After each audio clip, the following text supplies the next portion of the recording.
y quisiera empezar con la pregunta de cómo así usted se emergió en todo el ámbito educativo, qué fue lo que le motivó a poder indagar en este aspecto. Bueno, en primer lugar, el agradecerles a ustedes la posibilidad de poder conocerlas y poder contarles un poco de mi experiencia profesional. Yo soy, bueno, Enrique Revilla Figueroa, soy docente de educación secundaria de la especialidad de religión y ciencias sociales. Esa es mi especialidad. Me metí en el mundo educativo porque creo que lo traigo desde la sangre, en mi historia familiar. Mi madre ha sido educadora, ¿no? Fue directora de varios colegios y fundadora de varios colegios en toda su experiencia profesional. Y mi hermana mayor también es educadora. Entonces creo que mi papá no llegó a ser educador porque, bueno, ya había que hacer otra cosa, pero el tema educativo yo lo traigo desde la tradición familiar. Entonces por eso decidí, aunque mi primera opción fue ser psicólogo, pero las circunstancias de la vida me llevaron después a optar por la carrera de educación. Yo soy de los que cuando recién comencé a estudiar la carrera, es que fui descubriendo que este era mi gran anhelo y me fui confirmando cada vez más en la carrera de educación. Y de ahí me he metido en el mundo educativo, Elena, soy de las personas que no ha buscado los ámbitos en los cuales me voy a desarrollar, sino que la vida profesional me los he ido poniendo en el camino. Primero en una escuela pública durante 8 años, en el Colegio de Nuestra Señora de Guadalupe, luego en una institución formadora de maestros durante 15 años, como es el ex pedagógico de Monterrico, luego la UNESCO, un organismo internacional, luego la dirección de estudios de la Universidad Cayetano Heredia, ¿no? Y con docencia universitaria en varios momentos, y ahora en un colegio privado, ¿no? En un departamento de investigación y de formación de docentes. Entonces, ¿cómo me he metido? No tengo ni idea, pero ya tengo ya cerca a 30 años de experiencia profesional y creo que las cosas se han ido dando poco a poco porque por estudios, porque también me motivaba a querer indagar nuevos espacios, porque no creo que el docente solamente se desarrolle en el aula. Entonces hay diferentes espacios en los cuales uno puede aportar para que las personas puedan ser mejores personas o estar mejor informadas, ¿no? Sí, muchísimas gracias. Creo que me quedo siempre con el final que dice, el docente no siempre está dentro de las aulas, sino que se puede desarrollar en un mundo de cosas. Y creo que las personas tienen a veces ese concepto un poco erróneo de siempre están dentro del salón y no es así. También me gustaría mencionarle, el profesor Justo César Bazán nos mencionaba sobre Poveda y si nos podría presentar un poco sobre él. Claro que sí. Bueno, un saludo grande a César, ¿no? Un gran amigo y un gran educador. Em, Al margen de mi desarrollo profesional, como cualquiera de nosotros que elige una carrera y a través de la carrera te realizas como persona y profesionalmente, yo he tenido la suerte de poder ser llamado a pertenecer a una institución que se llama la Institución Teresiana, que es una institución católica de laicos, ¿no? De laicos y laicas, cuyo fundador de esta institución es San Pedro Poveda, ¿no? Pedro Poveda fue un sacerdote diocesano español que vivió en el tiempo de la España de finales del siglo XIX e inicio del siglo XX, y que producto de su sacerdocio, muy joven, a los 21 años, se preguntó por qué existían diferencias sociales, porque donde él vivía, habían gitanos que vivían en cuevas y habían personas urbanas que vivían en casas. Entonces no entendía por qué había tantas diferencias, lo que hoy llamaríamos la exclusión a nivel de zonas sociales, ¿no? O diferentes grupos sociales. Y él lo que hizo fue adentrarse en el mundo de los gitanos y no solo adentrarse para llevarles alimentación, educación y la fe, sino que se fue a vivir con ellos también en una cueva, porque lo que le interesaba a él era hacer de las personas, más hijos de Dios. Y creía que por la educación se podía llegar realmente a transformar la vida de las personas. Es así que Pedro Poveda concibe de que la única forma de insertarse en el cambio es formando maestros o maestras. porque en su tiempo le dedica mayores fuerza a las mujeres, no porque en ese tiempo la mujer solamente podía tener como profesión la docencia. Y forma academias a lo largo de toda la España, que eran lugares donde vivían las que estudiaban educación y se formaban para ser maestras. Entonces, logra formar un grupo de mujeres tan preparadas a nivel educativo, pero como también tan sólidas en su formación humana y moral, que logran irradiar toda la España y logran realmente eh, incidir en la transformación de muchas escuelas que en ese tiempo la religión católica no estaba permitida en la escuela pública.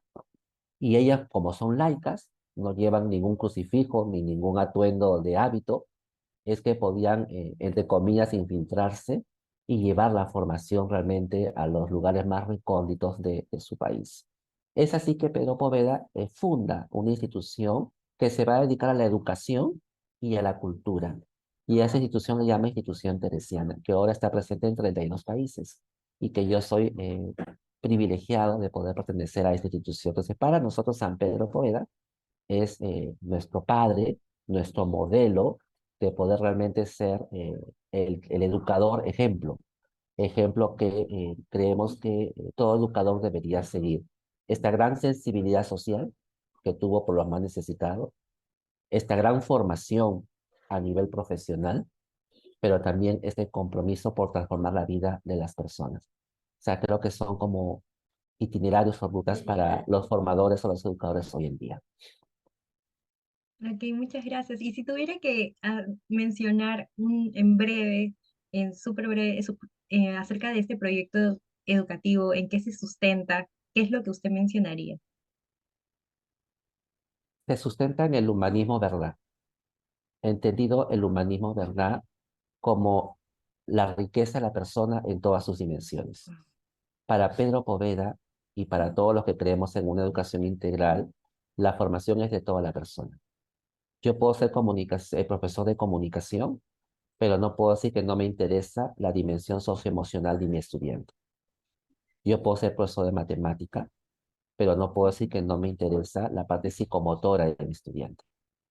¿Por qué? Porque yo no formo especialistas para un área, yo formo personas. Y cuando uno se compromete con una persona, es que cuando está en el aula le interesa si comió o no comió, si descansó bien o no descansó bien, si emocionalmente está bien para iniciar la experiencia de aprender, o si sus relaciones son las debidas o no debidas, y cómo lo ayudo para que pueda integrarse a una buena convivencia social. Entonces, la propuesta educativa de Pedro Poveda y de la institución teresiana se basa justamente en el humanismo, ¿verdad? Entendido que en el centro de la formación está el hombre, la persona con todas sus dimensiones. Y es puesto que este colegio donde yo estoy, el Colegio Isabel Flores de Oliva, más conocido como CIFO, tiene por proyecto educativo eso, un proyecto centrado en la persona y por eso la experiencia de educación personalizada porque acompaña a los estudiantes de acuerdo a su ritmo, a su momento, a sus posibilidades, a sus necesidades, ¿no? Y otro baluarte que se fundamenta en la propuesta es no solamente en el humanismo, ¿verdad? Sino que también se fundamenta en la fe con la ciencia. Es decir, cualquier disciplina, cualquier área curricular, cualquier parte de la ciencia hoy en día, entendida en toda su amplitud, dialoga con una fe. Es posible ser muy estudiosos, muy eruditos, muy investigadores, pero al mismo tiempo también tener a Dios en el corazón. Si con la ciencia y con la fe enfrentamos la vida, es que creo que podemos no solo humanizar, sino transformar la realidad. Muchas gracias y muchísimas gracias por comentarnos. La verdad es que creo que estamos sumamente de acuerdo con lo que usted mencionó, que creo que lo mencionamos bastante también en nuestras clases. Va muy de acuerdo con también lo que nos enseñan y ahora escucharlo también nos suma un montón. Ahora vamos con Aurelia, que le va a hacer alguna de las preguntas. Gracias, Elena. Sí, bueno, gracias por sus palabras, ha sido muy inspirador para mí. Y también, nada, bueno, para seguir con la siguiente pregunta, queríamos saber qué opina usted sobre cómo ha impactado la globalización y los avances tecnológicos en la forma de enseñar y aprender. La UNESCO hace poco sacó un informe en la cual decía cuáles son las dos grandes competencias que la educación debe enfrentar en estos tiempos, en cualquier parte del mundo, en cualquier sistema educativo. Uno, formar la competencia para la ciudadanía global y dos, formar la competencia en lo que es la responsabilidad frente al desarrollo sostenible y sustentable. Entonces, nosotros no formamos personas solamente para tu casa o para tu barrio o para tu país. Formamos personas para el mundo. Y en ese sentido, la globalización como sistema social a nivel mundial permite que hoy en día no solo nos sintamos peruanos, sino nos sintamos ciudadanos. Entonces, la tecnología ha ayudado para que ese acercamiento de lo que sucede en cualquier parte del mundo podamos realmente estar interconectados de una manera maravillosa. Si ahorita hay un terremoto, por ejemplo, Dios no lo quiera, en alguna parte de Asia o de Europa, estamos enterados automáticamente de lo que sucede y las consecuencias de este desastre. Entonces, eso no debe llevarnos a nosotros simplemente a decir qué pena o tener un dato más en nuestra cabeza, sino a despertar nuestra gran sensibilidad social y nuestro compromiso por ser solidarios con otros que a lo mejor están viviendo situaciones más difíciles de las que vivimos nosotros. Entonces, la globalización como fenómeno social es eso, una gran oportunidad y gran posibilidad de poder acercarnos, interconectarnos y poder sentirnos parte de ciudadanos de un mundo. La única amenaza de la globalización es que cuando en el medio de este proceso se pone al valor económico por encima de todos los valores, es que en vez de acercarnos, humanizarnos e integrarnos, nos puede enfrentar. Y por eso el Papa habla mucho, el Papa Francisco, de la globalización de la esperanza y la solidaridad. O sea, aprovechar este fenómeno social de acercamiento y de integración para eso, para encontrarnos, para intercambiar, para aprender de otros. Imagínense ustedes estudiando en la UPC que puedan tener un intercambio con estudiantes de educación de diferentes partes del mundo. ¡Qué gran riqueza! Entonces, la globalización permite en esta aldea global que es el mundo, el que podamos sentirnos todos dueños de una misma casa y que todos podamos a respetar las diferencias, las tradiciones, las culturas y que podamos aprender, porque el Perú no es todo el mundo es más grande que el Perú. Y creo que un educador tiene que estar educado para estas cosas y la tecnología ayuda mucho en eso.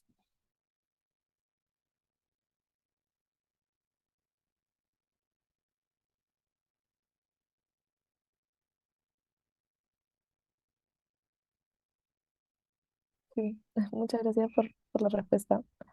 Bueno, ahora le toca a mi compañera Luciana que va a formular la otra pregunta. A ver, Luciana, te escucho con mucho gusto. Hola, bueno, muchas gracias también por las palabras acerca de la globalización. Comparto la idea de que es una gran oportunidad para poder conectar con el mundo, sentirnos ciudadanos de un mismo mundo. Y bueno, creo que es una muy buena lección quedarnos con que hay que respetar la diversidad de culturas. Ujú. Y bueno, pasando a la pregunta, esto va más por el tema docente, la formación docente.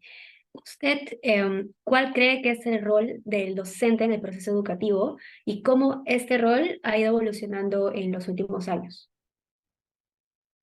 Em, Durante muchos años, Luciana, yo he creído que el principal rol del docente era garantizar aprendizajes, es decir, que los estudiantes aprendan lo que tengan que aprender, lo que esté en el currículo nacional, lo que esté en el perfil, en el plan de estudios, donde fuera. Pero yo me he ido dando cuenta que no es el principal rol el que aprendan, porque uno puede aprender con diferentes métodos, técnicas, estilos, escenarios. Creo que el principal rol de un docente, sea de la básica o a nivel superior, en cualquier modalidad del sistema educativo, es formar a las personas. Entonces, más que docente, es un formador. Y para ser un experto en formación, lo que necesitas son muchas cosas, muchas herramientas. Tienes que saber, por eso es importante psicología, tienes que saber de sociología, tienes que saber de pedagogía, de todas las disciplinas que ayudan a conocer, comprender y ayudar a las personas a eso, a seguir procesos formativos. Ahora, este rol a lo largo de los años ha ido como teniendo diferentes énfasis.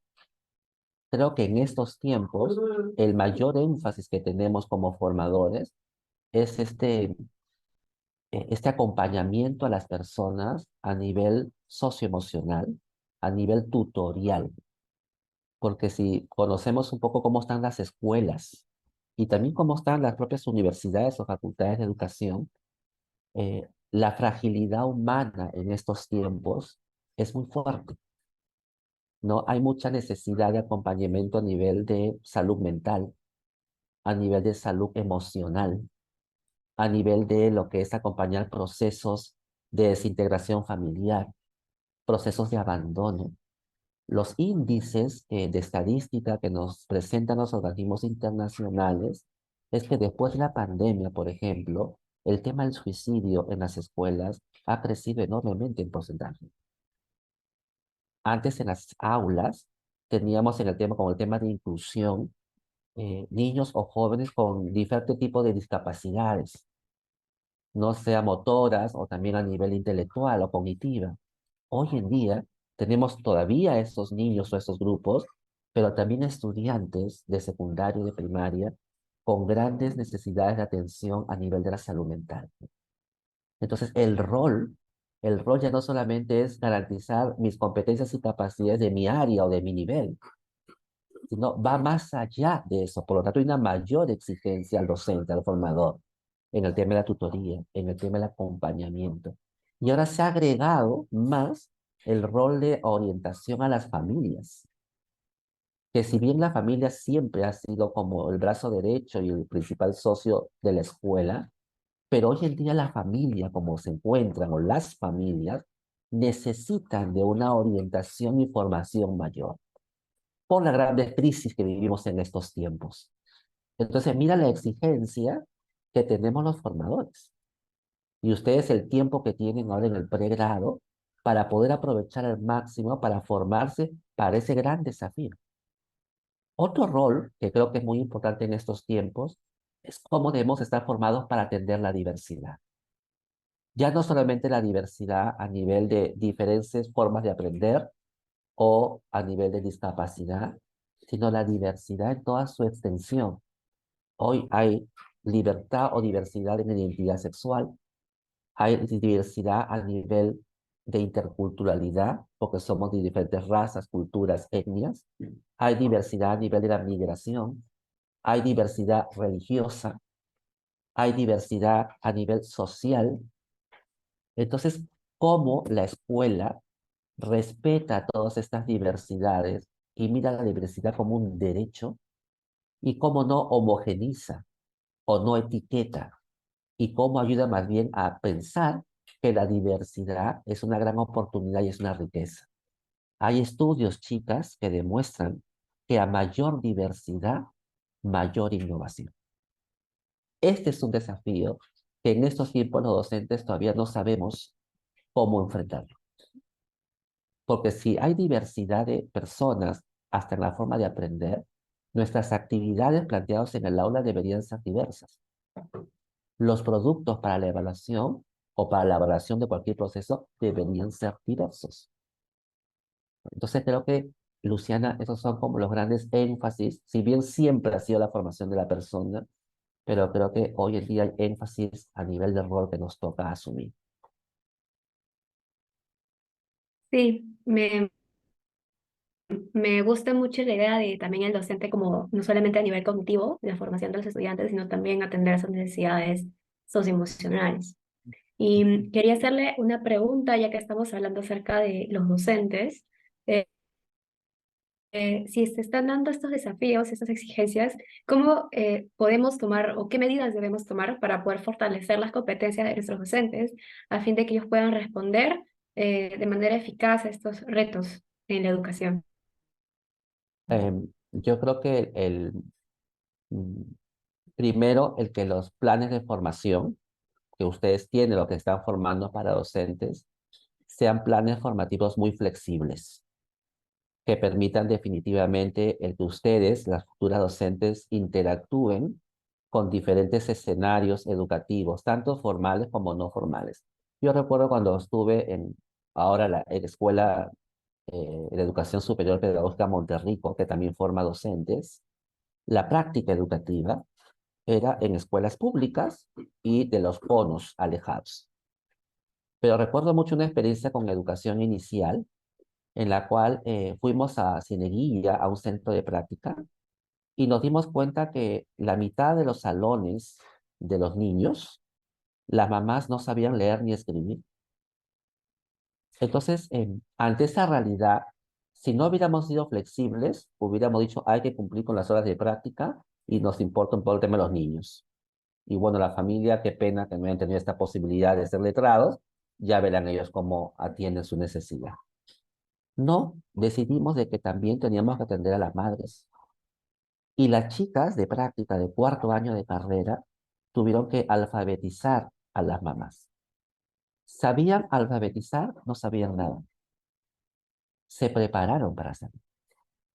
Y cuando de pronto comenzaron a ayudarles a que las mamás aprendan a leer y a escribir, no saben automáticamente cómo el efecto en los aprendizajes de los estudiantes marcó significativamente un progreso. Entonces, cuando tú me dices por dónde debe de ir la formación docente, yo creo que la formación docente tiene que dialogar con estas realidades y estas diversas posibilidades porque somos formadores. Entonces, en el camino tenemos que ir encontrando todos esos espacios, todas esas prácticas de que pero eso significa que el currículum, el plan de estudio sea flexible. Para nuestras chicas, las mamás no podían ser alfabetizadas en el día, en su horario de la mañana, porque trabajaban. ¿Cuándo iban a la práctica con los niños? En la mañana, los jueves y viernes. ¿Cuándo iban a acompañar a las mamás? Los sábados por la tarde. Entonces, esto que exigió que el horario de la organización del plan formativo se trastoque y se reacomode de acuerdo a las necesidades de la experiencia. Entonces, la flexibilidad, Luciana, significa ir como encontrando estas diferentes respuestas. Ahora, si ustedes salen, por ejemplo, de educación, de la carrera de educación, y no conocen la realidad del sistema educativo, hay en el Perú escuelas rurales, escuelas unidocentes, escuelas polidocentes, escuelas de educación intercultural bilingüe. Hay GEC, escuelas de jornada escolar completa. Hay escuelas tipo POAR, que son de alto rendimiento. Hay escuelas privadas. Hay escuelas públicas. ¿Dónde hacemos la práctica? ¿Conocemos toda esa realidad? Muchas veces salimos de la carrera y no conocemos ni la mitad de esos escenarios. Entonces, ¿cómo formarnos, Luciana, para una realidad que muchas veces no se conoce? Entonces, la práctica y la investigación desde los inicios de la carrera son básicos para poder realmente formarnos y estar lo más atentos y preparados posibles para diferentes escenarios educativos. Entonces creo que el currículo flexible, dialogando con los tiempos, es una clave para la formación. Y lo otro, obviamente, lo que ustedes ya saben, una formación crítica, una formación exigente, que le lleve habilidades complejas, no para que después cuando vayan al lugar donde estén, simplemente se adecúen al contexto y puedan poner en evidencia todas las capacidades que ustedes han desarrollado. Entre otras, Luciana, pueden haber muchas más. Claro, sí, de todo tenga la capacidad de responder a las necesidades de su contexto. Así es. Y bueno, creo que la siguiente pregunta la hará Miranda. Gracias, Luciana. Sí, bueno, yo primero quería agradecerle por su tiempo, por estar acá y porque obviamente las respuestas que nos está dando y todo lo que podemos escuchar acá, creo que para las cuatro es súper enriquecedor. Y bueno, quería preguntarle, ¿cuáles considera usted que son los desafíos principales que enfrenta la educación, o bueno, no la educación, sino también los docentes, en la actualidad, ¿no?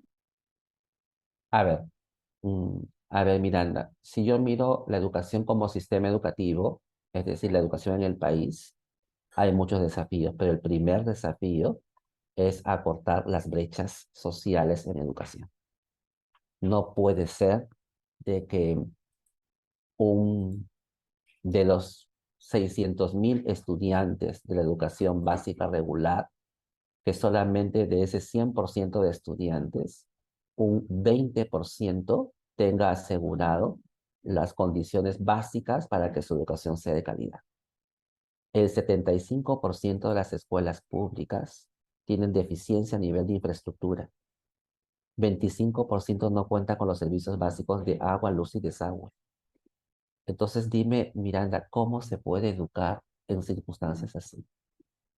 Entonces, el primer desafío a nivel del gobierno del país en el tema educativo es aplicar políticas que ayuden poco a poco, porque este es un tema muy gordo. Se necesitan 108.000 millones de soles para poder atender todo el déficit en infraestructura. Imagínate, 10 años de lo que es el presupuesto de todo el país, no solo del sector de educación. Entonces, es un tema gordo, pero que poco a poco podría irse atendiendo. Entonces, el principal desafío es eso, ¿Por qué? Porque Miranda, la educación es un derecho. Al ser derecho, tiene que ser garantizado por el Estado. Entonces, no es un privilegio, no es quién puede y quién no puede. Es un derecho básico y está hasta en la Constitución. Y si no se garantiza eso, estamos atentando contra el derecho. Entonces, para mí ese es el principal desafío, que implica mayor impuesto, que implica mayores estrategias para infraestructura, que implica mayor presencia de personal. De acuerdo. El segundo desafío, la vez pasada asistí a un seminario y se decía que de acá a 5 años se necesitan en el mundo más de 55.000 docentes. Entonces, y parece increíble porque uno dice, no, más bien hay muchos docentes. No, porque la población docente, si tú miras un poco los grupos etarios por edades, la mayoría está de 50 para arriba. Entonces, quiere decir que de acá a 10 años vamos a tener alrededor del 40% de docentes que salen del sistema porque ya cumplieron su tiempo de servicio, sea en la escuela pública como privada. La pregunta es quién va a suplir ese 40%. Si cada vez más en las facultades de educación, en las escuelas pedagógicas o institutos, hay menos personas que se presentan a educación. Entonces tenemos un déficit muy grande de personal. Entonces hay un desafío grande de promocionar y poner en valor la carrera. El poner en valor de que esto que decíamos, que el docente no solamente se dedica al aula, sino el poner en balanza la potencialidad de la profesión docente. Y a veces eso tiene que comenzar por la familia, porque a veces creemos, cuando decimos en la familia que vamos a ser docentes, nos ponen una cara increíble. Entonces, convencerse y convencer socialmente a la población de la potencialidad de esta carrera, creo que es un gran desafío a todo nivel. Otro gran desafío que yo veo es que las y los docentes consideremos que la formación no acaba cuando termine el pregrado, ni cuando solamente tengo una maestría o un doctorado o una especialización, sino el gran desafío de que la formación es como el médico de todos los días. Entonces, el estar actualizado permanentemente, chicas, eso exige de que estemos atentos a las noticias, atentos a las nuevas invenciones, atentos a las nuevas metodologías, a los nuevos paradigmas, a las nuevas, qué sé yo, resultados en la inteligencia artificial, estar atento a los movimientos sociales, y eso es estudio, eso es lectura, eso es preparación permanente de todos los días. Entonces, esa exigencia, Miranda, de la formación permanente, de calidad, más allá de estar estudiando algo formal, una maestría o un doctorado, esa es una exigencia que todavía yo veo que los docentes no la creemos. Muchas veces en las capacitaciones los docentes lo que pedimos son recetas y primero formatos. Y a veces queremos cosas fáciles que se apliquen pronto. Y no, nuestra carrera es una carrera social, no solo por el compromiso, sino porque exige una lectura de la realidad, un estudio de la realidad permanentemente. Y a veces tengo miedo de que esa dimensión no sea valorada ni sea aplicada por la mayoría de docentes.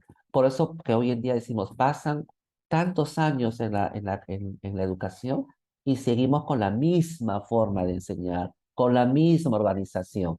La vez pasada visitaba una escuela y una madre de familia decía, acá han estudiado mis hijos, mis nietos, mis sobrinos, y la escuela no cambia.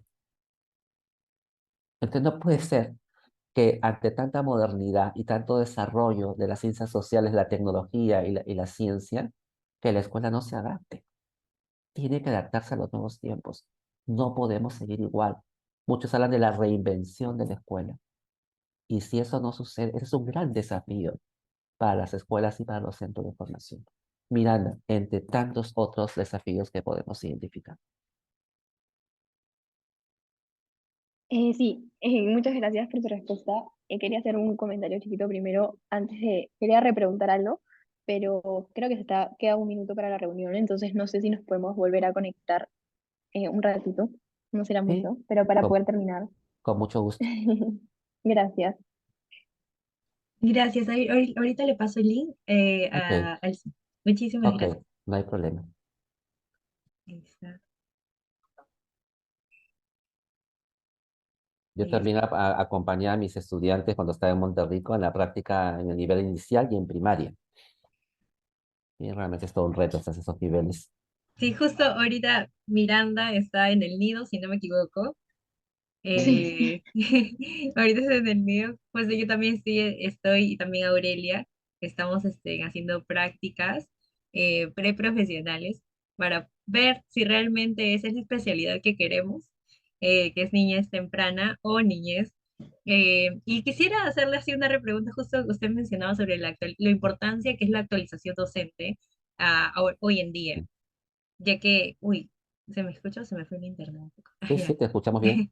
Sobre la actualización docente, y justo se mencionaba que es tan importante el hecho de que el docente pueda tener, o sea, se le puede entregar todo, se le puede dar, el sistema le puede entregar todo, pero también es muy importante la iniciativa del docente personal, de querer hacerlo. Ujú. Y muchas veces vemos de que ahora en estas generaciones anteriores no se acostumbra mucho al cambio, a un cambio de que hay modernización de la tecnología, y creo que lo hemos visto en la pandemia bastante también, lo difícil que fue para docentes de mediana edad a tercera edad adecuarse a esta situación.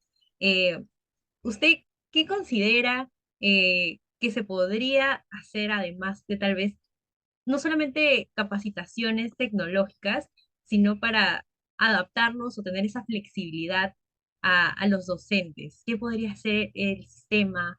No sé si Eh, me ocurría esa idea. mm, yo creo que tenemos que replantearnos qué entendemos por formación docente.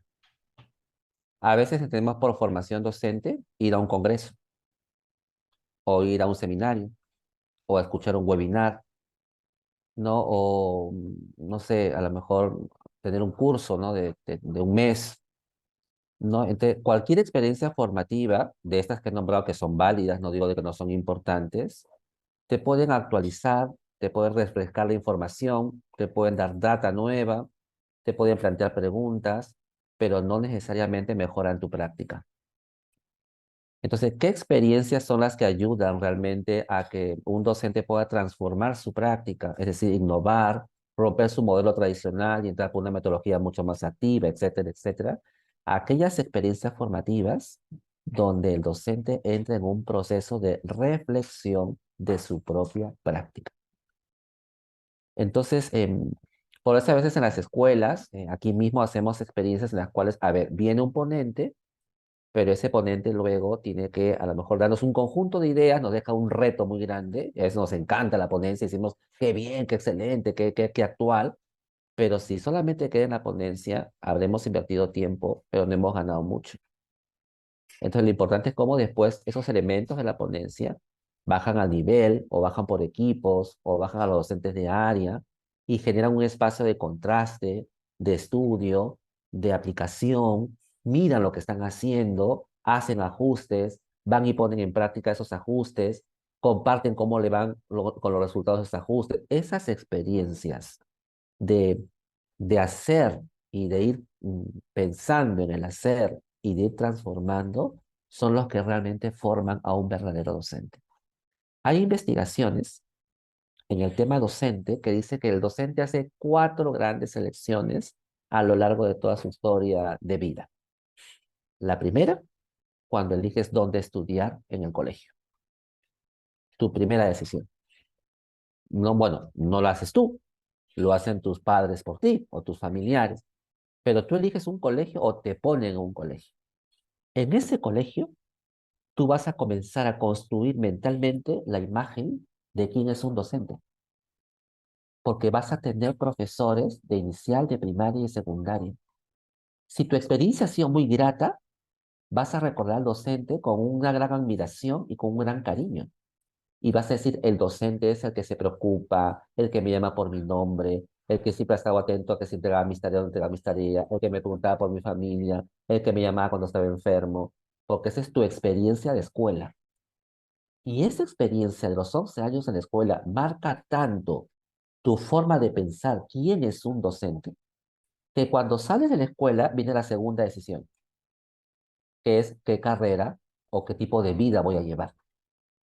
Si eliges la docencia, ahí está la gran decisión, va a depender también dónde estudias, pero vas a arrastrar esta imagen que has tenido de los 11 años. Y en esta segunda decisión lo que vas a hacer es como alcanzar todas las herramientas para prepararte para ser esa docente que tú quieres ser. Terminas la carrera de 5 años y viene la tercera elección. ¿Dónde voy a trabajar? Entonces, cuando vas al trabajo, tú jalas tu experiencia de 11 años y tu experiencia de 5 años de pregrado. Ya son 16 años de para ti tienes un docente. Entonces, ¿qué dicen los estudios? Que cuando estás ya trabajando en ejercicio, muchas veces jalas la experiencia del pasado. Que si has tenido una docente en tu secundaria o en tu práctica en el pregrado, que te decía que la disciplina consiste en que nadie se mueve, todo el mundo tiene que estar derecho, levantar la mano y los demás agachar la cabeza, y que estar moviéndose en el aula es sinónimo de desorden, si eso ha sido un poco la experiencia de esos 16 años, eso es lo que tú vas a ir a trabajar y vas a replicar, porque esa es la concepción, el marco de referencia que tiene de quién es un buen docente. Entonces, ¿qué pasa cuando los sistemas, las escuelas quieren formar al docente que ya está en ejercicio? Entonces, para ayudarlo a romper con esa tradición mental que trae de tantos años y que no repita experiencias pasadas, que están en su interior grabadas pero con sangre, hay que generarle un proceso reflexivo, que se interpele, que se grabe, que se mire, que venga otro colega y de a dos lo observe, su colega de otro grado, y diga, mira, yo te he observado esto, qué bien, pero esto que no. Que hagan círculos de aprendizaje en la escuela y que compartan sus mejores experiencias, también las que no resultan. Estas experiencias formativas son las que dan resultados y que te cambia o te mejora o te permite que el docente tenga una práctica más actualizada, más innovadora. Entonces creo que el problema lo tenemos también los centros de formación o las escuelas, que no acertamos. A veces se gasta tanto dinero en verano en capacitar a los docentes, pero todos son seminarios, todos son talleres, todos son conferencias y no pasan de eso. Y después continúa la vida escolar en el año y todo sigue igual. Entonces yo creo que ahí, Elena, hay un tema de qué entendemos por formación docente y cuáles son las acciones que realmente transforman la práctica de un docente. Muchas gracias. Justo se me venía a la mente también la creación de una comunidad educativa que puedan entre Claro, ellos claro. trabajar, cooperar, autorreflexionar y Es reflexionar una sobre su comunidad de propio. aprendizaje, así Exacto. es.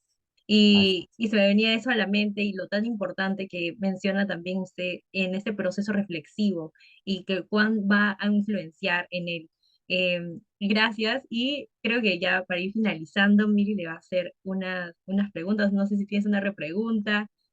Sí, bueno, ya para finalizar y no quitarle más tiempo, creo que nuestra última pregunta sería, ¿qué lecciones cree que nos serviría a nosotras como futuras docentes que usted ha aprendido a lo largo de su trayectoria profesional?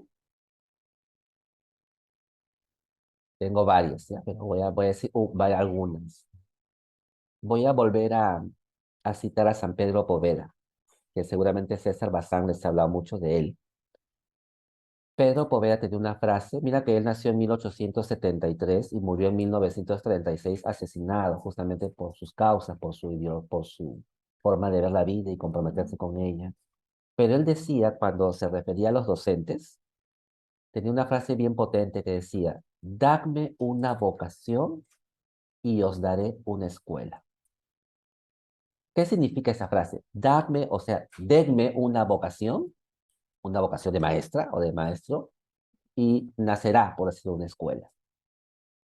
Si ustedes, chicas y sus compañeras, fortalecen y profundizan en su vocación como docentes, todo lo demás que se les presente en el camino será difícil, será complejo, pero no imposible. Para una maestra, para un maestro, no hay persona que no aprende.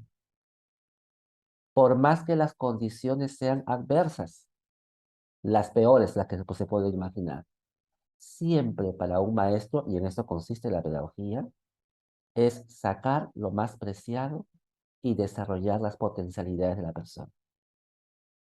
Entonces, estas expresiones de contigo ya no puedo, eres un caso, a ti nadie te educa bien, no, contigo tiro la toalla, hoy no, tú eres un caso perdido, etcétera, etcétera, no son expresiones realmente cuando un maestro tiene vocación. Puede ser expresiones de cansancio, que también somos humanos, pero definitivamente la vocación es importante para poder realmente, porque nuestra profesión es social, entonces requiere de un gran compromiso. Entonces, la primera lección aprendida, que yo mismo lo he sido testigo en mi experiencia personal, es que cuando hay vocación, a veces estás contratado, a veces el sueldo no es el más adecuado, a veces tu salud llega a una cual que ya no puedes más, a veces tienes 40, 30 y todo dices, Dios mío, ¿por qué? ¿Cómo me voy a compartir con tantas vidas?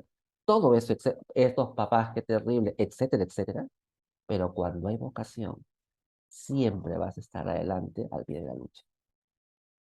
Es como la pareja, cuando hay amor, pase lo que pase, como la mamá con los hijos, siempre será la madre, siempre será la pareja. Lo mismo sucede con la carrera docente. Entonces, primera lección aprendida, alimenten su vocación, fortalezcan su vocación, agradezcan la vocación, hagan crecer también la vocación.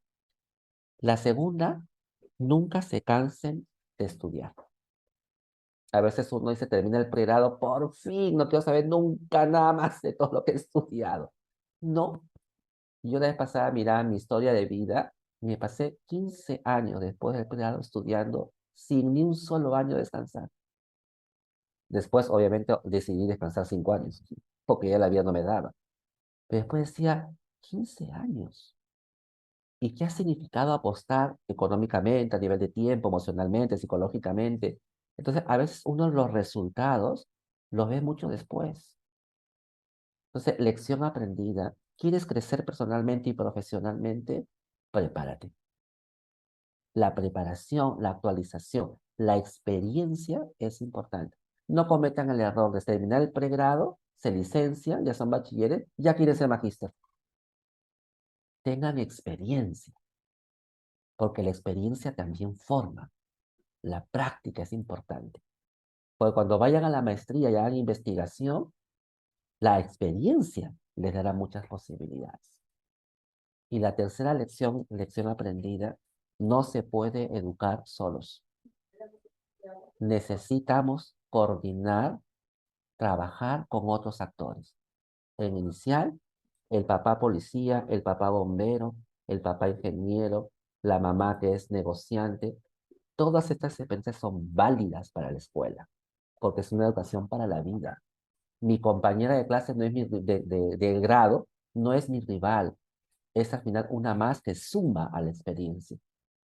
Hay una investigación chilena que dice que las escuelas son lugares donde las relaciones interpersonales son conflictivas. Entonces, nosotros somos profesionales, expertos en relaciones humanas, porque formamos. Entonces, ¿cómo es posible que el clima emocional o que el clima de relaciones no sea bueno?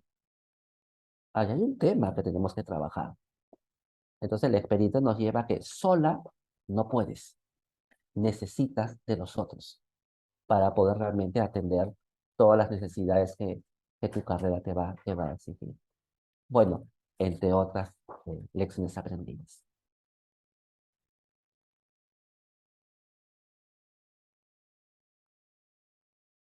Muchísimas gracias. Realmente se me quedó eso del final que usted mencionó, porque justo la universidad pues, basa, y nos dice a cada rato que solos no podemos, que necesitamos de otras personas, necesitamos de esta habilidad para ir hacia la experiencia y salir al mundo también, y lo Ujú. esencial que es. Entonces nos hacen trabajar en equipos, en grupos, y a veces es como, Eso. "Ugh", pero comenzamos a entenderlo a medida que pasa. Le quería dar Les muchas gracias. pasa, perdón, les Sí, pasa a veces cuando decimos trabajo de grupos, siempre quieren ser las mismas. No, vamos a mezclarnos. No, no quieren mezclarse. Ustedes cuando vayan a una escuela, no van a decir quiero hacer trabajo de equipo con mi compañera de grado. La van a poner con diferentes personas.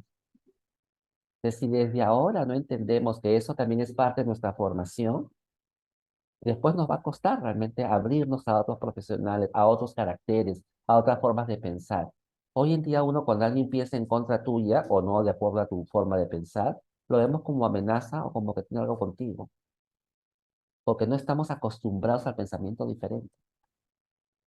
Entonces, esas son cuestiones que a veces son tan cotidianas, pero que necesitamos trabajar, porque si no, eh, cuando vayamos al campo de profesional, el campo es muy complejo, muy diverso. yo también considero que el docente debería tener autoridad, pero a la misma vez un corazón humilde, de poder recibir también críticas, de saber también tener inteligencia emocional, cuán importante es para poder lidiar también con ciertas situaciones dentro de la institución y las relaciones que usted mencionó también, y también creo que la inteligencia emocional en los profesores y algunos cursos que nos potencian actualmente a nosotros a poder encontrarnos a nosotros mismos para poder recién salir y ayudar a los demás me parece es realmente muy importante y muchísimo más inspirador luego de lo que usted mencionó. Quería darle muchísimas gracias por este tiempo. Eh, Le agradezco porque nos ha ayudado a las 4 y nada, les quería dar muchísimas gracias y eso, bueno, sería toda la entrevista. Yo la Gracias. quiero invitar, si me Sí. permiten.